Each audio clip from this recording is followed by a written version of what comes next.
Hola niños y niñas del sexto básico del Colegio San Félix. La finalidad de estas clases, de la etapa 7, va a ser desarrollar una síntesis de los aprendizajes tratados en las guías número 4, 5 y 6. Recuerden que posteriormente tendremos una evaluación. Comenzaremos recordando entonces los contenidos de la guía número 4. Para iniciar este video, comenzaremos hablando de la contaminación de las capas de la Tierra. Lo primero que debemos entender es que contaminación se refiere a cuando en un entorno vamos a ingresar elementos o sustancias que normalmente no se encuentran en él y que además van a afectar el equilibrio del ecosistema, es decir, a los organismos vivos que en él se encuentran. Podemos encontrar agentes contaminantes de diversos tipos. Contaminantes físicos. Son diferentes formas de energía que van a producir alteraciones en el medio y que además van a afectar la salud de quienes ahí habitan. Básicamente las formas de energía capaces de afectar a la salud o algún entorno son las radiaciones, el ruido, las vibraciones y la energía térmica. Contaminantes químicos. Son todas aquellas sustancias, sean naturales o artificiales, que tienen probabilidad de lesionar la salud de las personas en alguna forma o causar algún otro efecto negativo en el medio ambiente. Por ejemplo, puedes observar en la imagen de tu izquierda, este buzo se encuentra alrededor de una isla de plástico que lógicamente el ser humano ha ido botando a los océanos.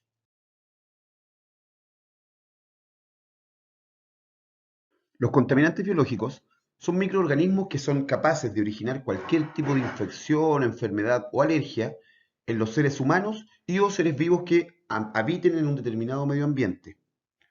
Los contaminantes biológicos entonces son seres vivos con un determinado ciclo de vida que al penetrar en el cuerpo de algún organismo van a ocasionar enfermedades de tipo infeccioso o parasitario. Comenzaremos nuestro trabajo con tu guía.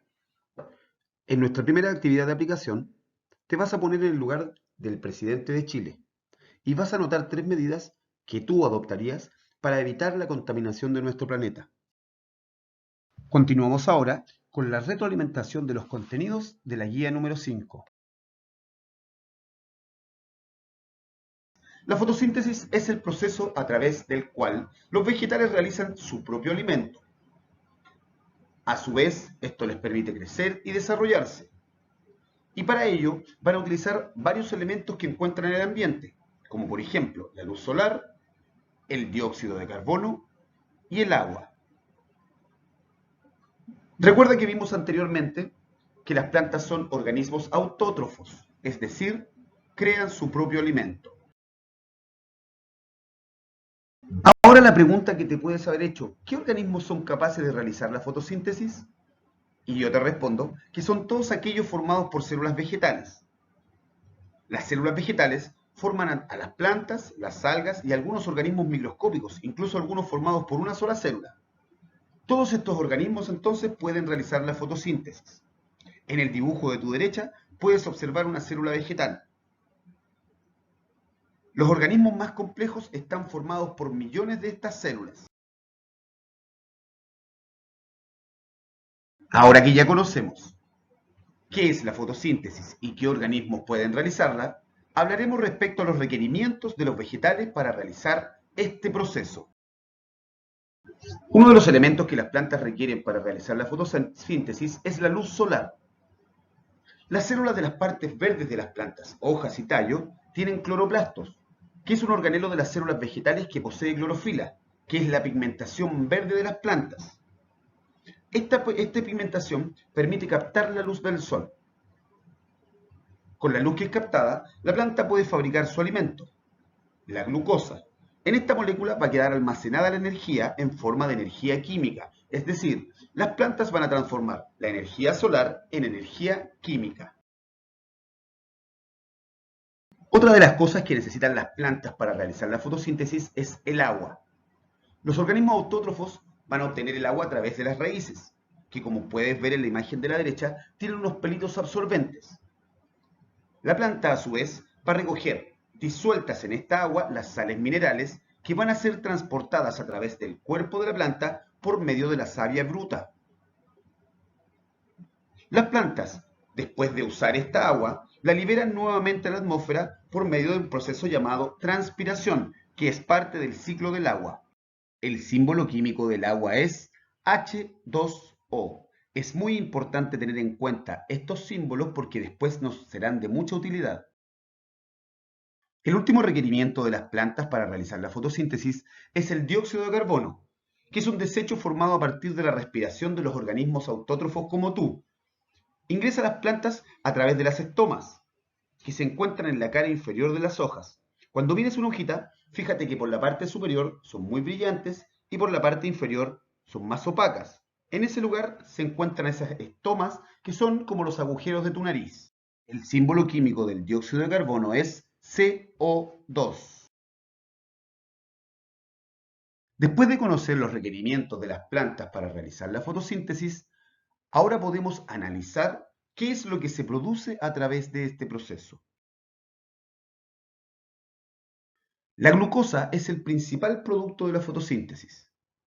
Es el alimento de los vegetales y la materia prima con que va a producir otras sustancias que van a permitir su desarrollo. Se forman los cloroplastos y es transportada por el cuerpo de las plantas a través de algo que conocemos como savia elaborada. Recuerda que hay una diferencia entre la savia elaborada y la bruta. La savia elaborada va a transportar glucosa y la savia bruta va a transportar las sales minerales disueltas en el agua. La glucosa se va a almacenar en las plantas en forma de almidón para que ésta pueda utilizarla. El símbolo químico de la glucosa es C6H12O6. Durante la fotosíntesis, las plantas producen oxígeno, que en ese caso será un desecho. El oxígeno va a salir a través de las estomas, que es el mismo lugar por donde ingresa el CO2. Por eso anteriormente yo te dije que era muy similar a los orificios de la nariz. El oxígeno va a llegar a la atmósfera y posteriormente lo vamos a utilizar todos los heterótrofos en nuestro proceso respiratorio. Las plantas tienen un proceso doble para sobrevivir. Durante el día realizan fotosíntesis y durante la noche respiran al igual que nosotros. El símbolo químico del oxígeno es O2. A partir de ahora, intentaremos responder la pregunta: ¿qué necesita una célula vegetal para realizar la fotosíntesis? Las plantas necesitan 6 moléculas de dióxido de carbono y 6 moléculas de agua. Con esto van a producir glucosa y van a eliminar 6 moléculas de oxígeno. Todo esto con la ayuda de la luz del sol. Intentaremos entonces comprenderlo de mejor manera con la siguiente gráfica. Para realizar la fotosíntesis se necesitan 6 moléculas de dióxido de carbono y 6 moléculas de agua. Si a esto le agregamos la energía del sol, es decir, la luz, se va a producir glucosa y 6 moléculas de oxígeno. Ahora hagamos el ejercicio utilizando los símbolos químicos, que te dije anteriormente que debíamos recordar. Los vegetales para realizar la fotosíntesis van a necesitar 6 moléculas de CO2, dióxido de carbono, y 6 moléculas de H2O, agua. Si a esto le agregamos la energía solar, se va a producir C6H12O6, glucosa, y se van a eliminar 6 moléculas de O2, oxígeno. Por último, para intentar clarificar de mejor manera la respuesta para la pregunta ¿qué necesita una célula vegetal para realizar la fotosíntesis?, simplemente iremos convirtiendo los requerimientos en los productos. ¿De qué manera? Utilizando cálculos matemáticos. Fíjate, tenemos 6 moléculas de dióxido de carbono y 6 moléculas de agua. Por lo tanto, con la luz del sol, estas se convertirán en glucosa. Vamos descomponiendo. La glucosa tiene 6 moléculas de carbono que vamos a extraer del dióxido de carbono. La glucosa tiene 6 oxígenos que vamos a sacar del agua. Y también tiene 12 hidrógenos. Si tú te fijas, en cada molécula de agua hay 2 hidrógenos. Y 2 por 6, que son la cantidad de moléculas, son 12. ¿Y qué nos está sobrando? 6 moléculas de oxígeno que las plantas van a eliminar. Nuevamente vamos a trabajar con la guía. Ahora lo que debes hacer es encontrar dos semejanzas y dos diferencias entre un organismo autótrofo, es decir, que puede crear su propio alimento, y otro heterótrofo, es decir, que debe alimentarse de otros organismos vivos. En la segunda actividad de aplicación de la guía sobre la fotosíntesis, vas a completar el siguiente dibujo anotando en el lado izquierdo los requerimientos que necesitan las plantas para realizar la fotosíntesis y en el lado derecho lo que produce.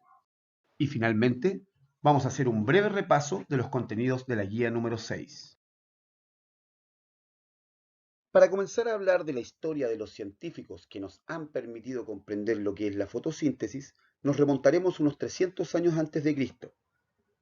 Ahí nos encontramos con Aristóteles, quien propuso que la luz solar estaba relacionada con el color verde de las hojas. Y también encontramos a Empedocles, quien teoriza que las hojas asimilaban el aire.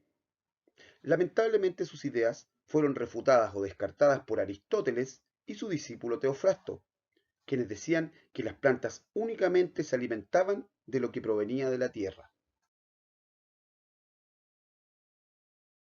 Muchos siglos después, Jean-Baptiste Van Helmont tuvo curiosidad por saber si las plantas realmente obtenían toda su alimentación a partir del suelo. Para ello, realizó un experimento bastante largo en el tiempo, donde plantó un pequeño sauce llorón en un macetero, con tierra que previamente secó, y fue sacando durante todo el tiempo las hojas que caían. Este sauce lo regó durante 5 años única y exclusivamente con agua de lluvia. Después que transcurrieron estos 5 años, masó el árbol y se dio cuenta que éste había ganado 75 kilos, mientras que el suelo solamente había perdido unos 60 gramos. Con esto, Van Helmont llegó a la conclusión de que las plantas no ganan la mayor parte de su masa a partir del suelo.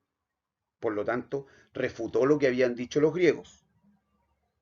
Lo que sí dijo era que las plantas entonces obtenían toda su masa a partir del agua, lo que hoy sabemos que es un error. Joseph Priestley fue un médico y sacerdote inglés que aproximadamente unos 100 años después de Van Helmont descubrió el oxígeno. ¿Cómo lo hizo? Realizó diversos experimentos utilizando una campana de vidrio, velas, ratones y ramitas de menta. En uno de sus experimentos, encerró un ratón en una campana de vidrio. Como te puedes imaginar, este murió al poco tiempo. Lo mismo hizo con una vela, que duró muy poco rato encendida y luego se apagó. Luego a sus experimentos añadió la ramita de menta y se dio cuenta que si mantenía la ramita de menta con la vela, ésta se mantenía encendida y lo mismo ocurría con el ratón. El ratón seguía vivo. Una vez realizados sus experimentos, Priestley dedujo que la rama de menta iba reponiendo el aire que la vela encendida y el ratón consumían.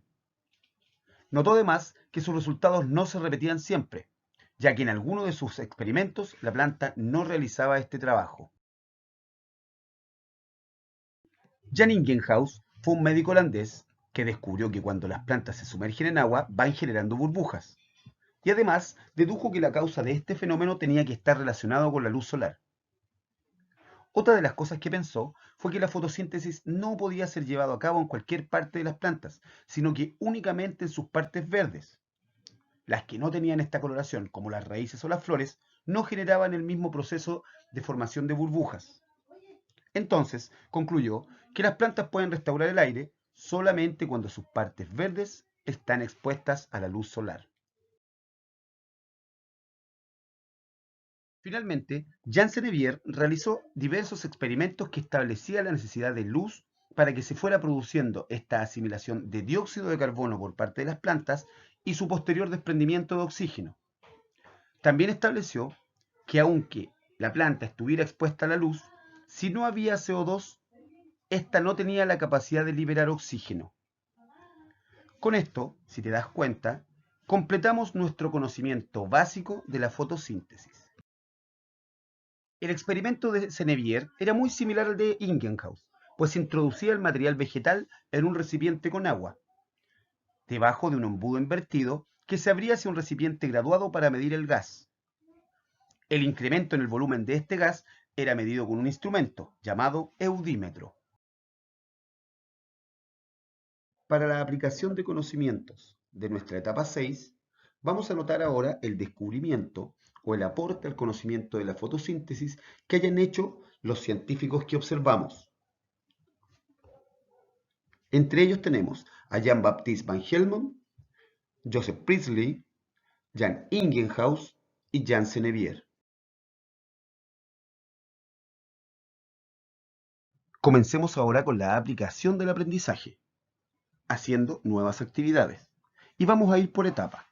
En nuestra primera etapa, que corresponde a la guía 4, vas a explicar de la forma más detalladamente posible al menos una forma que tenemos los humanos, piensa en tu casa, de contaminar las 3 capas de la Tierra: la atmósfera, la geósfera y la hidrosfera. Como segunda actividad de consolidación, ahora vamos a hablar de la guía 5, la que trata de la fotosíntesis. Y ahí vas a explicar qué cambios deberían ocurrir en tu cuerpo para transformarte en un organismo autótrofo, es decir, crear tu propio alimento. En la tercera actividad de consolidación de tu guía, ¿qué vamos a hacer? Utilizando las fórmulas químicas que vimos en clase, vas a completar en los recuadros los requerimientos y productos de la fotosíntesis. Y en la última actividad de nuestra guía, nos vamos a enfocar en la etapa número 6, particularmente en los experimentos que realizaron los científicos para que conociéramos de mejor manera la fotosíntesis. ¿Qué dice la pregunta 4? ¿Qué cambios habría generado en el experimento de Van Helmont para abarcar los 3 requerimientos de la fotosíntesis, es decir, luz solar, agua y CO2? Pensando que él solo se enfocó en la importancia del agua para que las plantas crearan su alimento. Hasta la próxima clase, niños y niñas de sexto básico. Un gran abrazo.